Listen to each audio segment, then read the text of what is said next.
siéntase orgulloso del servicio que usted realiza, porque realmente ese servicio marca vidas. Y nos marca tanto que no nos queremos ir. Nos sentimos en familia ya. Ya yo tengo un sobrino aquí, se llama Toñito. Y sé que la pastora tiene, ¿verdad?, un nieto que se llama Toñito. Y cada uno de sus hijos nos han bendecido. No nos queremos ir. Nos sentimos en familia. Y se los digo, ¿verdad?, de corazón. Sepan que allá en Atlanta, Georgia, tienen una casa donde usted cuando, ¿verdad?, si en algún momento se le da la oportunidad, usted puede ir a visitarnos.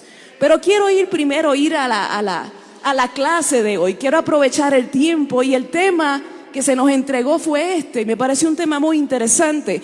¿Cómo nosotros podemos enfrentar la vida en un nuevo sistema? Y lo primero que queremos que usted se haga esta pregunta. ¿Qué es un sistema? Pero ¿cómo yo debilito ese sistema? ¿O cómo yo fortalezco ese sistema? ¿Y cómo yo enfrento ese sistema? Y para esto nosotros tenemos que ir primero a la base. ¿Cuál es mi fase? Donde ese sistema se nutre, donde ese sistema se debilita y donde ese sistema se enfrenta. Y en estos días que hemos estado aquí nos hemos fijado, ¿verdad?, en algo, y me parece que usted va en buen camino. Me parece que usted va en buen camino y usted va a ver por qué más adelante. Pero primero, ¿qué es un sistema? Vamos a definir, ¿verdad?, la palabra sistema. Ahí, no, acá. ¿Qué es un sistema? Vamos a definir qué es la palabra sistema. Y la palabra sistema habla del conjunto de ideas, es el conjunto de valores, es el conjunto de prácticas, son costumbres, ¿verdad?, que nos definen a nosotros como seres humanos, que nos definen a nosotros como nuestro comportamiento y permiten la organización de una sociedad. El sistema tiene que ver con ¿qué? Con las ideas aquí. Tiene que ver con esta parte. ¿Cómo yo enfrento las barreras, ¿verdad?, o las fortalezas? Esa parte, ¿verdad?, cultural. ¿Cómo yo lo enfrento? Y cuando nosotros echamos un vistazo a la sociedad hoy en día, de forma global, usted se va a ir dando cuenta que tanto aquí como en otros lugares, los valores de la familia, de lo que presenta, ¿verdad?, un sistema, de lo que presenta una idea, se ha ido ¿qué? Diluyendo. Se ha ido ¿qué? Mermando. Se han ido ¿qué? Transformando. Entonces, uno de los retos que nosotros tenemos en el siglo XXI, han habido muchos avances, pero también estos avances vienen cargados con muchos retos. ¿Por qué? Porque la manera en cómo se regía la sociedad ha ido cambiando ¿qué? Drásticamente. Todo ha ido reconfigurándose y muchos elementos fundamentales de la sociedad están experimentando unos cambios que jamás nosotros hemos visto. Cambios en cómo nosotros definimos la familia, cambio de cómo nosotros definimos, ¿verdad?, la cultura, la política, todo ha ido cambiando. La definición de trabajo ya cambió. Ahora usted puede trabajar remoto desde otro país.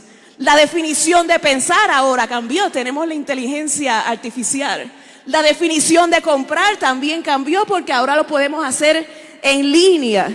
Todo ha sido alterado. La definición del género entre hombre y mujer ha sido también cambiada porque ahora se define el género de un hombre y mujer no por su físico, cómo se ve, sino por cómo piense.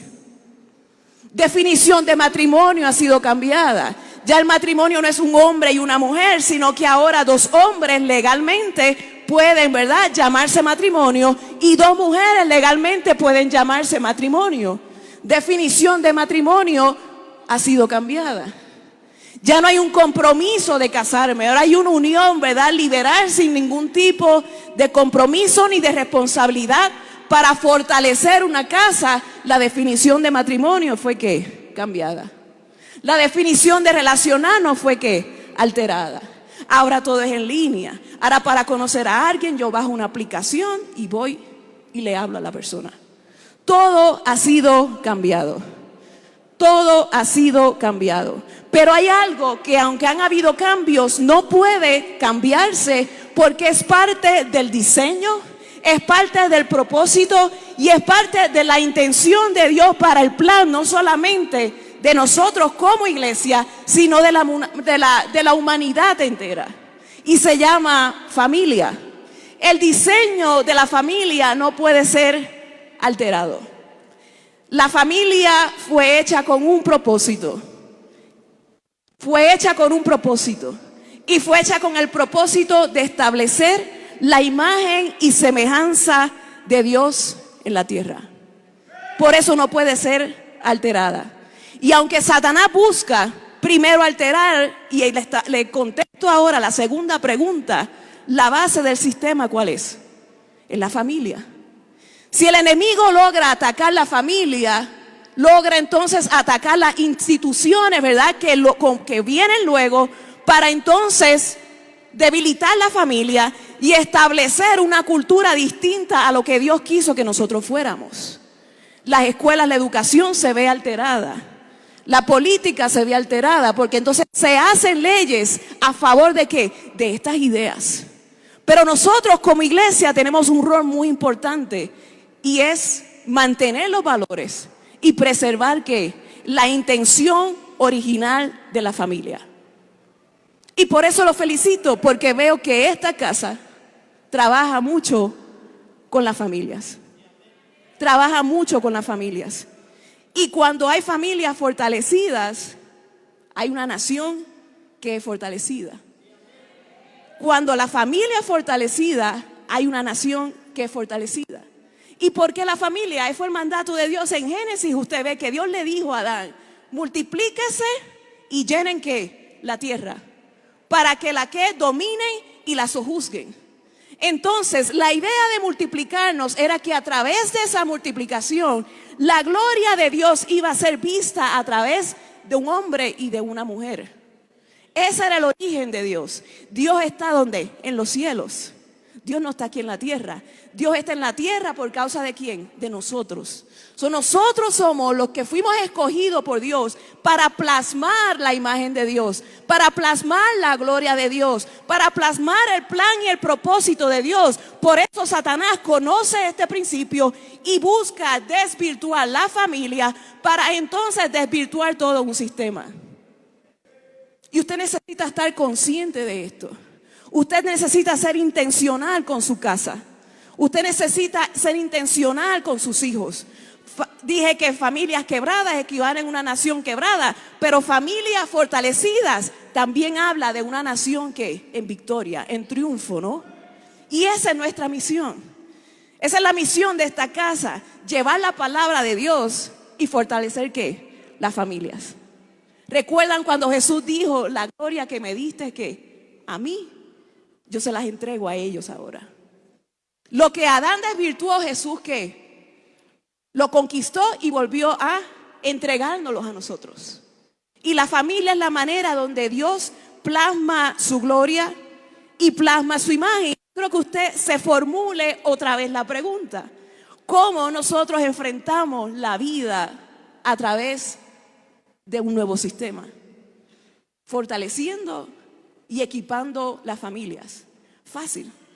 ¿Cómo nosotros fortalecemos las familias? Yo quiero rápidamente, por causa del tiempo, voy a brincar aquí. Y si tal vez usted dice, bueno, pero es que yo no tengo familia, yo solamente soy una mujer sola, o verdad, he pasado ciertas situaciones y soy sola. La Biblia nos da una promesa, y es en el Salmo 68:6 que dice, Él hace habitar en familia a los desamparados. La iglesia se constituye ¿qué? Nuestra familia. Aquí hay un pastor que es un padre que puede darte un buen consejo. Aquí hay una pastora que es una madre que puede darte un abrazo. Si tú te consideras que no tienes familia, estás equivocado. Tienes familia y está aquí en esta casa. Esta es tu familia. La Biblia lo dice, Él hace habitar en familia a aquellos que están desamparados. Y una de las razones por la que Pablo le dice en el libro de Hebreos a la congregación, no dejen de congregarse, no era para aplicar una ley, Pablo sabía que nosotros necesitamos relacionarnos y sentirnos en familia. Y la parte de nosotros congregarnos es nosotros habitar en familia, y en esa comunidad vamos a ser apoyados, en esa comunidad vamos a ser fortalecidos, en esa comunidad vamos a ser levantados, en esa comunidad vamos a encontrar propósito y vamos a encontrar diseño. Por eso usted no puede dejar de congregarse. Aquí está su familia. Esta es su familia. Y aquí es donde Dios lo plantó para que usted dé mucho fruto, y fruto en abundancia. Amén. Y quiero ir rápidamente al texto, ¿verdad?, de una familia en la Biblia. Y esta familia estaba viviendo en un sistema, y sé que muchos de ustedes conocen la historia. Estaba viviendo en un sistema de esclavitud. Estaba viviendo bajo un sistema de opresión. Estaba viviendo en un sistema que era bien contrario a los valores a los cuales ellos habían aprendido y estaban siendo criados. Y esta familia se llama Amrad, se llama Jocabed, que dieron a luz a Aarón, que dieron a luz a Moisés, que usted sabe quién es Moisés, y que dieron a luz a Miriam. Y esta familia es muy importante, porque como dentro, ¿verdad?, de la situación que ellos estaban pasando como nación en contra de un sistema, esta familia pudo dar a luz el plan y el propósito de Dios, porque se alineó con la palabra de Dios para con ellos. No importa lo que hay allá afuera. La Biblia dice que oscuridad cubrirá la tierra, pero sobre mí será vista su gloria. Lo que está afuera no importa, ya la Biblia lo dijo, hay oscuridad afuera. No te tiene que dar miedo la oscuridad afuera. Solamente ampárate donde dice, sobre mí será vista su gloria. Y yo quiero que usted haga un ejercicio, se ponga su mano en su mente y usted le hable a su mente y le diga, sobre mí será vista la gloria de Dios. Sobre mi familia será vista la gloria de Dios. Sobre mi comunidad será vista la gloria de Dios. Y sobre esta nación será vista la gloria de Dios, porque hay familias fortalecidas. Y fíjese que a Dios no le importa su trasfondo. A Dios no le importa su historia, porque esta familia es una familia que esclava. Esta familia es una familia que pobre. Esta familia no tenía nada. Trabajaba, pero no veía el fruto, ¿verdad?, de su trabajo. No veía el producto de su trabajo. Y Dios, para Dios eso no era relevante, ¿verdad? Porque Dios no necesita de nosotros. La Biblia dice que Dios es Dios. Y Dios hace ¿qué? Lo que le da la gana, y dice que es un Dios de lo imposible. Dios no está mirando la limitación tuya. Dios solamente está mirando ¿qué? Tu corazón, tu voluntad y tu deseo de hacer cumplir la voluntad de Dios. La pastora anoche nos decía que Josué, Dios le dijo que conquistara la tierra, pero le dijo al pueblo, ¿verdad?, quiénes eran los que iban a conquistar, eran ellos. Dios desea ver esa intención del corazón, y de lo demás Dios se encarga. Pero el deseo de Dios es hacerte a ti copartícipe de sus sueños, copartícipe de sus grandes ideas, copartícipe de su propósito. Y Él no está mirando la limitación, solamente Él está buscando un corazón que esté dispuesto. Y cuando usted va a la Biblia, muchas de las historias, grandes historias, se hicieron con seres humanos que tenían pocos recursos. Para dejarnos entender a nosotros que no es con nuestras propias fuerzas, pero que tenemos un Dios grande que todo lo puede. Y que la gloria se la lleva ¿a quién? Se la lleva a Él. Así que el sueño de Dios, tú estás presente. Dios cuenta contigo. Dios cuenta con tus habilidades. Dios cuenta con lo que tú tienes, sea poco o sea mucho, puestos en las manos de Dios va a ser de gran bendición. Y es lo que nosotros vamos a analizar. Y vemos la historia en Éxodo. Voy a leer 2 textos para que usted, ¿verdad?, lo vea. La historia se encuentra en Éxodo 2:1-4. Dice, un hombre y una mujer se casaron. Los dos eran de la tribu de Leví, Tiempo después ella queda embarazada, tuvo un hijo, y al ver la madre que el niño era hermoso, lo escondió durante 3 meses. Aquí está hablando de propósito. Como no pudo seguir escondiéndolo, tomó una canasta de juncos, le tapó las rendijas con asfalto y pasta de resina y puso al niño adentro. Después fue y dejó la canasta entre los juncos que crecían a orillas del río Nilo. Sin embargo, la hermana del niño, se quedó a cierta distancia para ver qué pasaba con él. Y de aquí vamos a ir al libro de Hebreos, porque quiero que usted vea esto.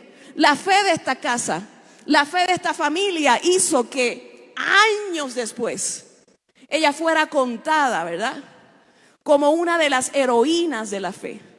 Y ahí está la contestación y la respuesta, ¿por qué? Y Hebreos 12, 11, 23 dice, la fe impulsó, la fe empujó a los padres de Moisés cuando nació a esconderlo durante 3 meses, porque se dieron cuenta de que su hijo era excepcional, de que su hijo era raro, de que su hijo tenía algo que era insólito. Y aquí está la clave. Y se negaron a tener miedo. Ante un sistema que pronunciaba la muerte, esta familia que no tenía recursos, que aparentemente no podían soñar porque no tenían recursos para llevar a cabo ese sueño, la clave estuvo aquí. Que se negaron a tener miedo. Y nuestra pastora habló ayer de conquista. Nuestra pastora habló ayer de ir hacia dónde, hacia el frente. Y esto era una familia que era esclava. Y ella dio a luz dentro de una de las épocas más terribles y más difíciles del imperio, ¿verdad?, de la nación egipcia. Porque había un edicto de muerte para matar a los primogénitos. ¿Por qué? El Estado se sintió amenazado. El Estado se sintió, ¿verdad?, que le iban a robar la posición porque los hebreos estaban creciendo. Y dice que tuvieron miedo y ordenaron matar a todos los hijos primogénitos. Y dentro, ¿verdad?, de este ambiente, esta familia se decidió ¿a qué? A desafiar un sistema. Y esta familia, cuando le dio la noticia, ellos pudieron fácilmente haber dicho adiós. No había una promesa de que Dios nos iba a libertar y a sacar de aquí. No hay una promesa de que no íbamos a tener falta de ningún bien. Que Dios le hizo a nuestro padre Abraham esclavos, solamente seguimos siendo marginados. Esta familia pudo quedarse, ¿verdad?, en ese sistema de pensamientos y tomarlo como excusa para no hacer nada y no desafiar, ¿verdad?, el sistema y no dejarse llevar por el propósito o el diseño que Dios tenía en mente. Y muchos de nosotros a veces, sin querer, ¿verdad?, le damos más cabida a lo que vemos que en la situación externa, que luego ocupa lugar en nuestros pensamientos, y no damos cabida a lo que ya Dios dijo que quería soñar con nosotros. Ya Dios había dicho que no serían más esclavos. Pero en este ambiente de pesimismo, en este ambiente de desesperanza, la fe de Jocabed fue que sacudida y fue movida para ir más allá de lo que el faraón había pronunciado. Y muchas veces Dios viene para sacudir ¿qué? Tu fe. Y permite las situaciones para provocar ¿qué? Tu fe. Porque el anhelo de Dios es que tu fe ¿qué? Crezca. La Biblia dice, sin fe es imposible que nosotros agrademos a Dios, porque tenemos que creer que Él existe, y no solamente que Él existe, sino que tenemos que tener la confianza de que Él se preocupa de nuestras necesidades. Y muchas veces vienen las situaciones para sacudir esa fe. Pero por encima de lo que esta familia estaba confrontando, hay algo clave que me gusta. Y dice que la fe los empujó. Cuando esto empuja a alguien, ¿qué pasa? A veces es tan violento que la persona se cae, ¿no? Usted empuja a alguien y la persona de un estado tiene que terminar ¿dónde? Acá. Y a veces la fe viene para eso. para sacarte de tu zona de comodidad. Y a veces es tan fuerte que puede parecer que te vas a caer.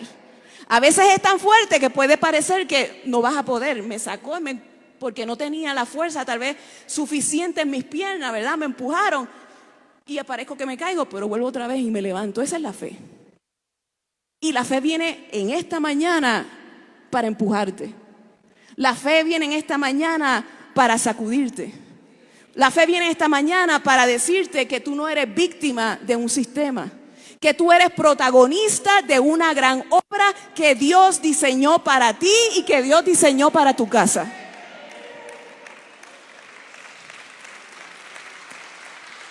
Pero ¿qué tú vas a hacer?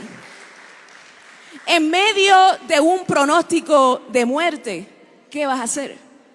En medio de un ambiente de desesperanza, ¿qué tú vas a hacer? La fe viene ¿qué? Para empujarte. ¿Te vas a quedar con los brazos cruzados? ¿Vas a dejar morir tu sueño? ¿Vas a dejar morir tu hijo? ¿Vas a dejar morir esa idea? ¿Vas a dejar morir ese propósito? ¿Vas a enterrar esa promesa?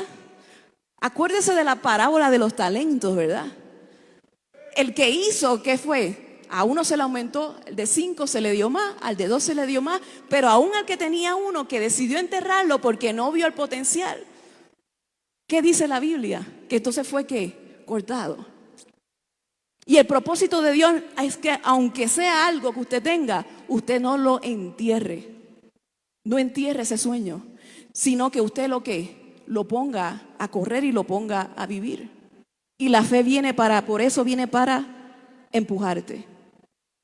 No tengas miedo.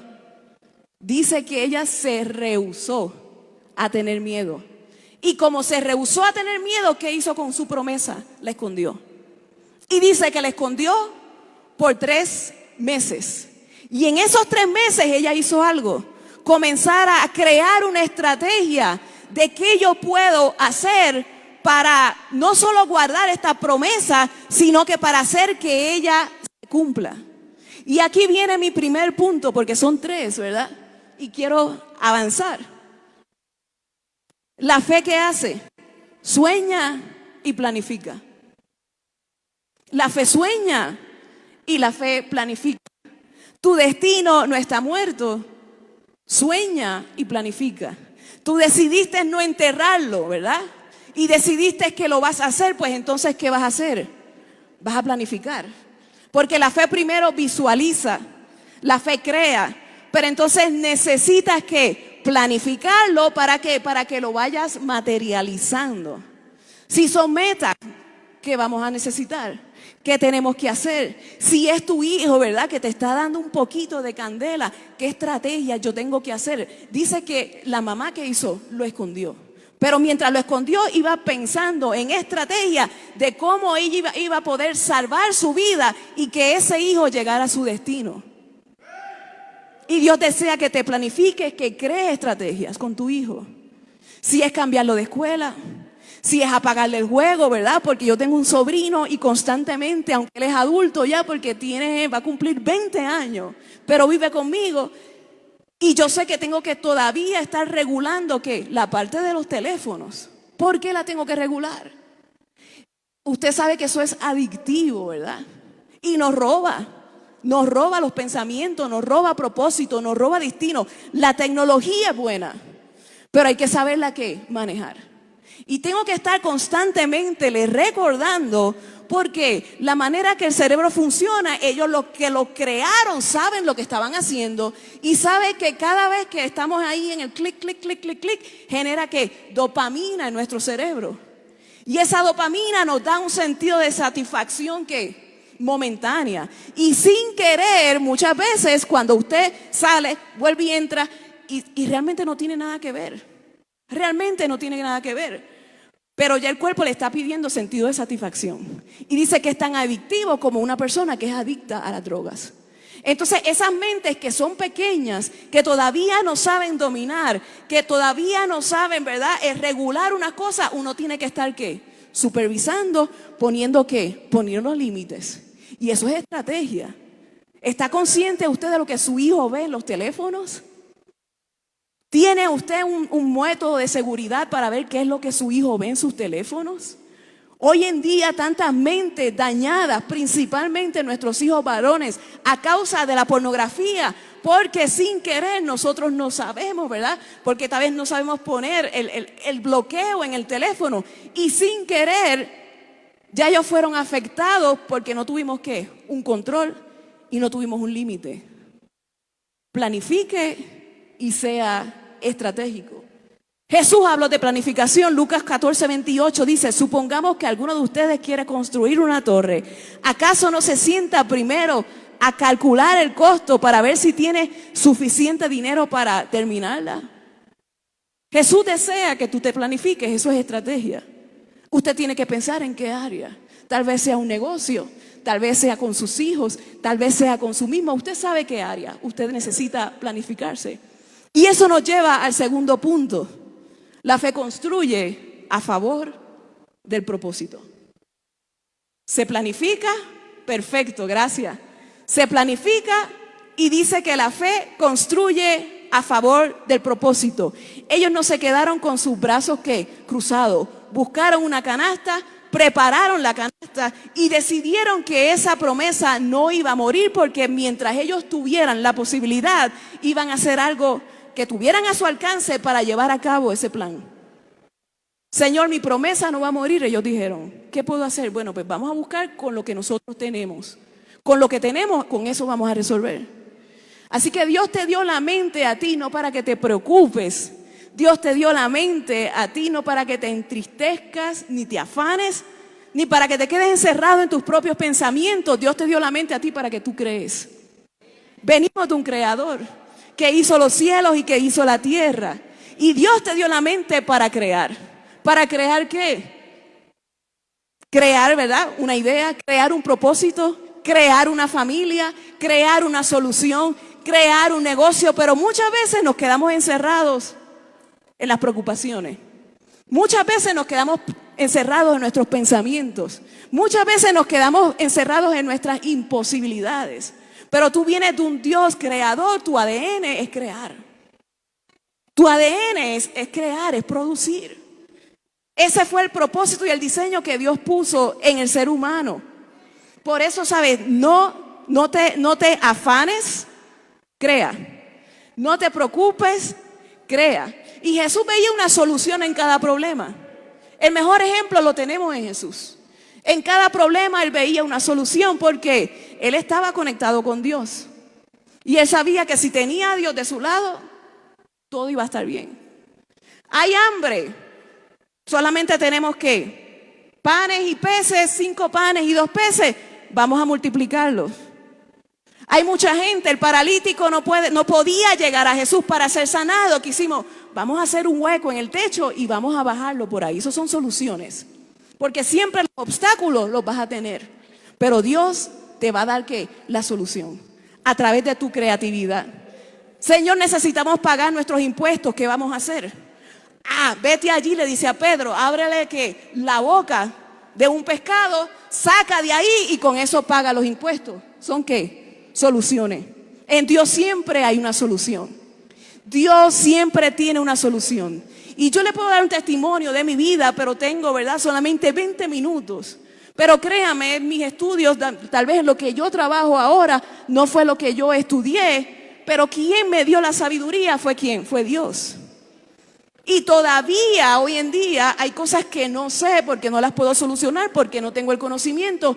Voy donde primero a quién? Al Espíritu Santo, a Dios, que dice que me guía a toda verdad, a toda justicia. La Biblia dice que tengo la mente de Cristo, ¿no? La Biblia dice que me ha dotado de toda capacidad, entendimiento y sabiduría, ¿no? Oro primero. Y después vuelvo y me siento en la silla, porque trabajo, ¿verdad? Con las computadoras.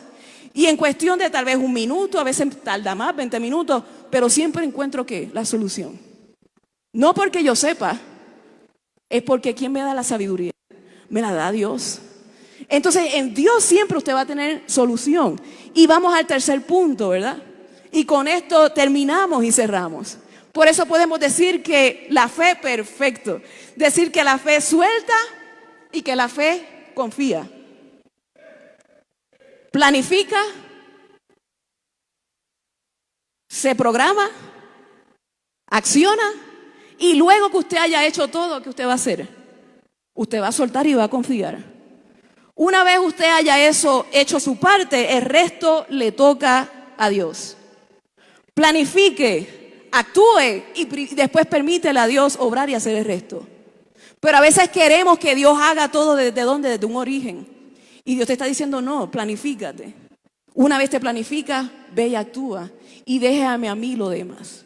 Yo toco a quien tengo que tocar, yo abro la puerta que tenga que abrir, yo doy el favor y la gracia a quien se lo tenga que dar. Esa otra parte, déjamela a quién, a mí.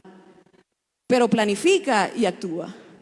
¿Usted piensa que fue fácil para Jocabed dejar a su hijo en el río Nilo, expuesto a que un cocodrilo o algún otro animal pudiera comérselo? Expuesto a lo mejor a que la canasta se llenara de agua y que entonces el niño pudiera ahogarse. ¿Usted cree que ella no batalló con esos pensamientos de lo que pudiera pasar y traer muerte a ese hijo? Que era el más, ¿verdad? El primero, y usted sabe que para esta cultura el primer hijo era algo bien especial. Para ella no fue fácil desprenderse tal vez, ¿verdad? De sus dudas, de sus miedos y permitir y dejarle a Dios obrar a través de lo que ella hizo. Y ella tuvo que soltar, ¿para qué? Para poder salvar la vida de su hijo.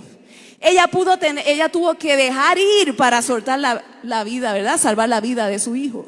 Y es irónico que en el mismo río donde se estaban ahogando los niños, fue el mismo río donde Jocabed depositó a su hijo. Y esto era una decisión demasiado radical y demasiado extrema. En el mismo lugar donde se estaban muriendo los niños, ahí es donde ella lo iba a poner. Porque en el mismo lugar de muerte, Dios se iba a glorificar y preservaría ¿qué? Una promesa. En tu lugar de muerte, Dios se puede glorificar para preservar una promesa. En tu lugar de dificultad, Dios se va a glorificar para preservar una promesa. Pero la clave, una vez más les digo, está en el libro de Hebreos, donde dice que ella se rehusó, se negó a tener miedo. Esa es la clave. En el mismo lugar de muerte, Dios iba a preservar una promesa. Y muchas veces se nos hace difícil soltar las cosas en las manos de Dios. Como seres humanos a veces queremos controlarlo todo, ¿no? Queremos controlar cómo van a suceder las cosas. Pero a veces es mejor soltarlo todo porque nosotros no tenemos todo el entendimiento y todo el conocimiento, ni podemos ver todo el plan de Dios. Y a veces es mejor obedecer. La Biblia dice que el obedecer trae obediencia. Y el obedecer significa que soltar. No puedo controlarlo, tengo que soltarlo y permitir, ya yo hice mi parte, que Dios haga el resto. Amén. Y la obediencia y la audacia de esta familia, usted puede ver el final de esta historia, llevó a la preservación de una raza, de una nación entera, por la obediencia de una familia, de que a pesar de todo le creyó a Dios. Y más adelante usted ve que a raíz de esos hijos que ellos crearon, que fueron 3 grandes líderes, vino la libertad del pueblo de Israel. Viene la libertad de tu casa. Viene la libertad de tu familia. Viene la libertad de tus hijos. Sueña en grande. Sueña por ellos. Confía en Dios. Suéltalo y déjaselo a Dios y permite que Él haga el resto. Si ella se hubiese encajonado en su miedo, Moisés no hubiese sido el gran libertador. Y podemos seguir aquí porque usted sabe que él luego fue al palacio y allí él fue expuesto a un tipo de mentalidad a la que él no había sido criado ni a la que había sido, ¿verdad?, acostumbrado, pero como sus valores eran fuertes, él pudo ¿qué? Sobrevivir el sistema. Y me gusta que el pastor habló que hay discipulado en esta casa. Porque la manera de nosotros poder sostener valores es a través del estudio, ¿verdad? Estudiar la palabra y vivir el ejemplo. Y créame que sus hijos puedan estar expuestos afuera y no será tocado. sino que será de bendición para libertar ¿qué? Una comunidad, para libertar una nación y para libertar familias. Y cierro con esto, ¿verdad? Quiero que nos pongamos de pie. Quiero que nos pongamos de pie. Y vamos a hacer una oración. Quiero hacer una oración general. Tú conoces y tú sabes qué es lo que tú necesitas organizar, dónde necesitas planificarte, qué estrategias debes buscar.